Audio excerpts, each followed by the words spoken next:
Bismillahirrahmanirrahim. Assalamualaikum warahmatullahi wabarakatuh. Kembali lagi bersama saya Gita Aziza dengan mata kuliah Komunikasi Bisnis.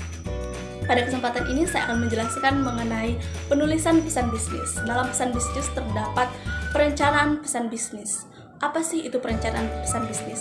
Pada dasarnya, perencanaan adalah suatu kegiatan yang dilakukan untuk mempersiapkan segala sesuatu dengan sebaik-baiknya.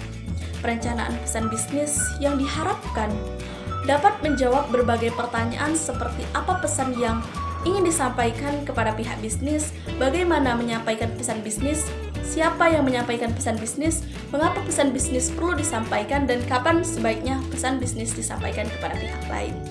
Adapun tahapan perencanaan pesan bisnis. Dalam melakukan perencanaan pesan bisnis, kita harus melihat terlebih dahulu dan mengetahui tujuan dari penyampaian pesan bisnis tersebut, menganalisis audiens, dan menentukan ide atau gagasan atau pesan bisnis, serta membuat outline pengorganisasian pesan bisnis. Selanjutnya yaitu tujuan komunikasi bisnis. Tentu dengan adanya penulisan pesan bisnis, kita juga harus mengetahui tujuan dari komunikasi bisnis tersebut, yaitu memberikan informasi, memberi persuasi, serta melakukan kolaborasi atau kerjasama.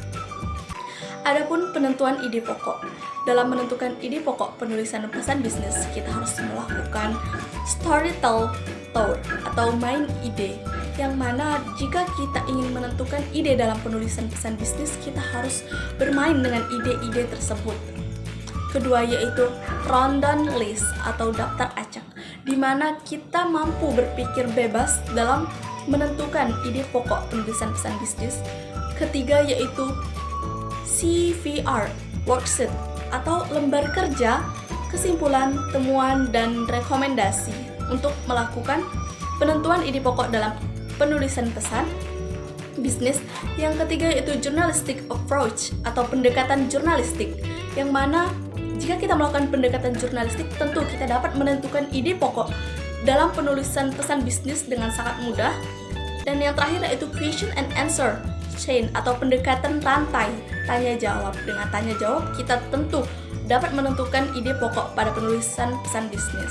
Pembahasan selanjutnya yaitu seleksi saluran dan media. Dalam melakukan seleksi saluran dan media, kita harus mempertimbangkan hal-hal seperti tingkat kepentingan, formalitas, kompleksitas, tingkat kerahasiaan, emotional, biaya pengiriman, serta harapan audiens. Selanjutnya, dalam penulisan pesan bisnis, kita harus mengetahui pengorganisasian pesan bisnis. Pertama, pentingnya pengorganisasian yang baik. Dalam melakukan pengorganisasian, yang pertama kita harus melihat subjek dan tujuan penyampaian pesan bisnis haruslah jelas. Semua pesan bisnis yang disampaikan harus berhubungan dengan subjek dan tujuan. Ide atau gagasan harus dapat dikelompokkan dan disajikan dengan cara yang logis, serta semua pesan bisnis yang penting harus sudah tercakup di dalamnya. Adapun manfaat dari pengorganisasian pesan bisnis ini yang baik ialah membantu penerima pesan memahami pesan, membantu penerima pesan menerima pesan, menghemat waktu, serta mempermudah pengerjaan komunikator. Adapun pengorganisasian pesan bisnis melalui outline dengan cara mendefinisikan dan mengelompokkan ide, menentukan urutan dengan rencana organisasional. Dan yang terakhir, dalam penulisan pesan bisnis juga terdapat revisi pesan bisnis itu sendiri, terutama dalam keterampilan merevisi pesan bisnis dengan cara mengedit isi dan pengorganisasiannya, mengubah gaya atau style penulisan, serta mengedit format yang ada dalam pesan bisnis tersebut. Itulah sedikit penjelasan saya mengenai penulisan pesan bisnis dalam mata kuliah komunikasi bisnis. Semoga dapat dipahami oleh kita semua. Saya akhiri dengan ucapan wassalamualaikum warahmatullahi wabarakatuh.